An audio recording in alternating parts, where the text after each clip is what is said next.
Antes do intervalo falávamos em alcançar o público, que faixa, que público, e aí no intervalo o Deus já me deu uma dica aqui, queria polemizar um pouco esse número do Enio de 95, você acha que foi um exagero?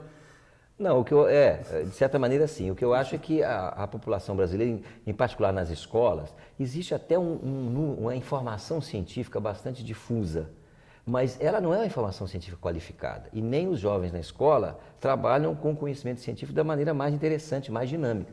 Por exemplo, no ensino médio, a gente tem às vezes uma matéria excessiva, currículos com uma densidade muito grande de tópicos que não são importantes naquela etapa. E muito mais importante do que isso é desenvolver a ciência, fazer um aprendizado de ciência muito mais interessante, mais dinâmico. Isso é que falta muito na escola, por exemplo, no ensino médio. O ensino de ciências no Brasil é claramente deficiente. A gente tem hoje uma massa muito grande de informação, inclusive na mídia, com temas de ciência que são tratados. O problema é que essa informação é colocada de uma maneira frequentemente fora do contexto e as pessoas não têm capacidade de interpretação porque não aprenderam a desenvolver isso. Então, o importante é a gente discutir uma informação científica qualificada desde o ensino fundamental, valorizar a questão da experimentação, da observação, do fazer, da inovação, e que a escola brasileira faz muito pouco isso. Então, esse é um grande desafio nosso, melhorar a educação científica do ponto de vista da qualidade e certamente atingir um público maior. Isso também é uma exigência importante. A divulgação científica no Brasil, por exemplo, os centros e museus de ciência, para citar um exemplo, eles são, em geral, colocados em regiões mais nobres das grandes cidades. E mesmo assim são muito poucos no Brasil. Então nós precisamos de ter todo o movimento de criar mais centros de ciência, mais museus de ciência, convidar a população e oferecer condições para que ela possa visitá-los e apresentar atividades muito mais interessantes do que, em geral, são apresentadas de uma maneira mais dinâmica. Então, esse desafio o Brasil tem ainda a cumprir. Então, é importante que não só o governo específico, os governos estaduais e municipais e governo federal, mas também a sociedade civil, as universidades, as instituições de pesquisa, tenham de fazer um grande movimento de fazer com que a divulgação científica no Brasil aumente o seu âmbito, atinja um público maior, mas também melhore de qualidade. Deixa eu então aproveitar e voltando, Enio. Atualmente a SBPC, sob a sua presidência, está se esforçando em fazer uma série de reuniões em vários estados. Ele falava em concentrações urbanas. Vocês fizeram reuniões em Amazônia, Nordeste. Qual é a visão que você tem desse problema fora dos grandes centros? Claro, eu concordo com o Ildeu, mas diria que estes centros ainda deveriam ser laboratórios das escolas, deveriam ser incluídos no ensino formal, como se diz. Nos países onde o ensino formal já conta com laboratórios de ciências e professores treinados e os alunos têm práticas, é comum na escola ter práticas de ciências, então esses museus e centros de ciências são complementares.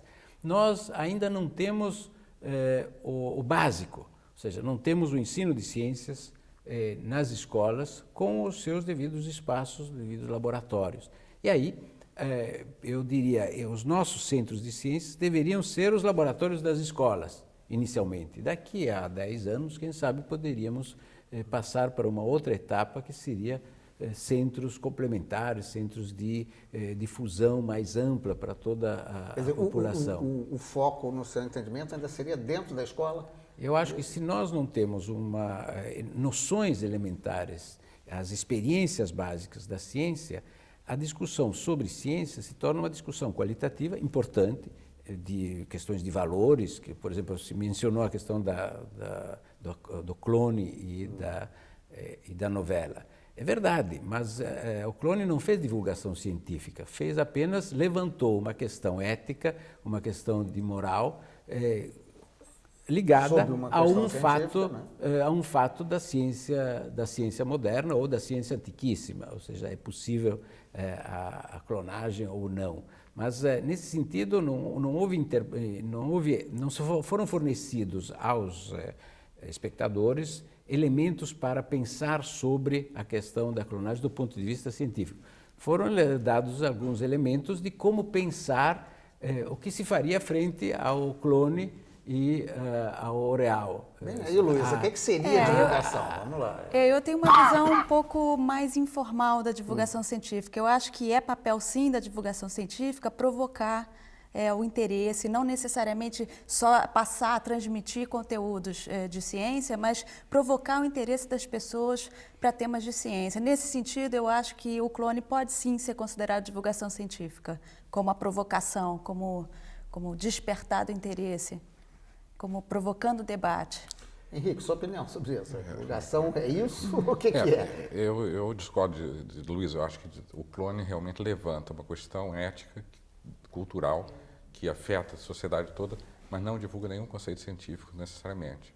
O clone ou outras inserções que aparecem no cinema ou na literatura são coisas que, motivadas por uma ansiedade, uma angústia da sociedade diante de uma possibilidade nova, aberta pela ciência, mas não explica, por exemplo, qual é o processo que a gente entende hoje de hereditariedade, do que for. A explicação... Até na época foi muito criticado o fato que chegou lá de primeira e acertou na clonagem. Acertou na mosca ali.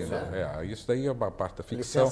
Quer dizer, eu acho que tem um problema aí da divulgação de ciência, sempre um problema que a gente encontra uma forte reação pela outra parte, é que o divulgador, a pessoa da mídia, acha que a divulgação de ciência é intrinsecamente monótona e chata. Não é uma coisa interessante. Então, acha que é necessário você colocar uma dramatização ou colocar um elemento ficcional. E nessa ponte, ao colocar essa dramatização ou elemento ficcional, em geral, via de regra, você perde o conteúdo. Tá?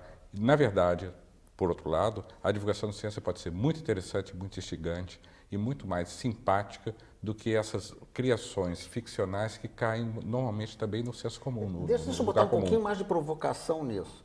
E começar com a Luísa, depois passa para o Judeu. Aquela reação que normalmente tem o cientista em relação ao jornalista. Nesse aspecto, poxa, vai desvirtuar o conteúdo, não vai... Você acha que isso já melhorou ou você prevê ainda que a comunidade científica você vê que tem uma resistência ainda à proximidade do jornalista? Olha, eu acho que pelo menos desde o momento que eu comecei a trabalhar nessa área, né, de jornalismo científico, na década de 80 para cá, eu acho que a comunidade científica está mais sensível, sim, à divulgação científica, é muito mais fácil fazer reportagem. Agora, eu acho que tem um outro componente que às vezes não é bem aceito, digamos, na comunidade científica. O papel do jornalista científico não é simplesmente ser uma correia de transmissão da ideia da comunidade científica para o público. Eu, particularmente, defendo que o jornalista tem uma função social, tem uma função interpretativa dos dados da comunidade científica. Quer dizer, eu acho que é uma visão diferente do papel do jornalista, que não é só o porta-voz da comunidade científica. Bem, aí teria a crítica, vou pedir a participação do Eudeu nisso, quanto àquele aspecto do espetaculoso. Né? A comunidade costuma criticar muito, que é uma divulgação sempre pelo assombroso, pelo espetacular. É uma crítica que você acha que ela é permanece procedente atual, em grande parte. Eu acho que tem muito na mídia, não só no caso da ciência, mas também em outros aspectos, né? Mas na ciência também. Eu acho que frequentemente se enfatiza um aspecto espetacular, inclusive que diminui o que o Henrique dizia da beleza da ciência.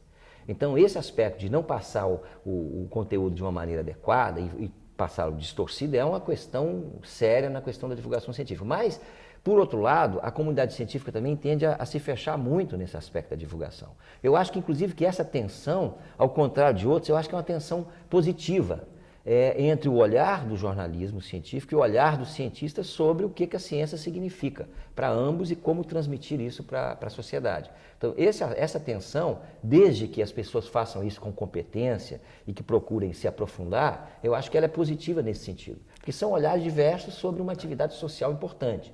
Agora, no que o Eno dizia, voltando um pouco atrás, eu discordo um pouco ou bastante dessa visão meio linear, que é como se a gente fosse resolver a questão da educação científica no Brasil por etapas. Vamos melhorar agora a escola, daqui a 20 anos, quando a escola estiver boa, aí nós criamos centros de ciência, depois que tivermos centros de ciência, aí vamos criar, por exemplo, meios de comunicação mais eficazes. Eu acho que a sociedade é muito mais complexa do que isso. Então, são setores que se reforçam. Se a gente tiver mais centros e museus de ciência, isso força, inclusive, as escolas, os professores, tem novas oportunidades de atualizar, por exemplo, o seu currículo, o seu conteúdo escolar. Onde o professor hoje tem o lugar para atualizar o seu conteúdo, que é frequentemente alterado em função do próprio desenvolvimento natural da ciência. Então eu vejo que tanto a educação informal quanto a educação formal são importantes. no fato da gente construir uma visão de ciência mais geral. E não reduzo também a divulgação científica só à questão do conteúdo. A ciência é muito mais do que o conteúdo estrito. São as relações sociais que ela cria, são a relação dela com o sistema de produção, as relações dela com a cultura. Isso tudo faz parte da divulgação científica. Eu perguntaria, o que seria a divulgação científica ideal? André, deixa eu voltar também um pouco atrás. Vamos lá. Eu acho que tem um ponto interessante que a Luísa levantou, que é essa mudança de percepção por parte de uma jornalista competente e experiente da relação com o cientista. Eu vejo, por outro lado, eu como pesquisador, eu vejo a necessidade do pesquisador em ter que divulgar o seu resultado para conseguir algum suporte da sociedade, que se traduz em financiamento, e ele, com isso, ele precisa do jornalista. Esse caminho na contramão, quer dizer, o pesquisador que quer anunciar a sua descoberta, leva também a um anúncio de uma descoberta maior do que a descoberta que ele fez. Um parênteses. A gente não descobre coisas todo dia. Então, quando eu falo descoberta, é uma maneira de dizer. O desenvolvimento de um determinado aspecto da ciência, na sua área, ele, para motivar a população, motivar os jornalistas a tornar-se notícia, ele passa a ser enfeitado. Então, você descobre uma coisa pequena, você trabalha numa coisa pequena, mas anuncia uma coisa maior. O jornalista, por sua vez, floreia aquilo, escreve bem, fica maior ainda. Isso chega à população como sendo um bicho de 7 cabeças. A gente não pode reclamar, a gente passou a informação maior. Um exemplo claro é toda essa parte de pesquisa espacial que a gente tem a informação desses grandes telescópios e tudo, que anunciam mundos e fundos e 1000 possibilidades que seguramente são devaneios, ou então as nanotecnologias, que no futuro, em breve, nós estaremos produzindo isso ou aquilo, são coisas de devaneios. Aquele desenvolvimento científico não leva necessariamente àquela solução. Vamos a mais um intervalo e voltamos já já.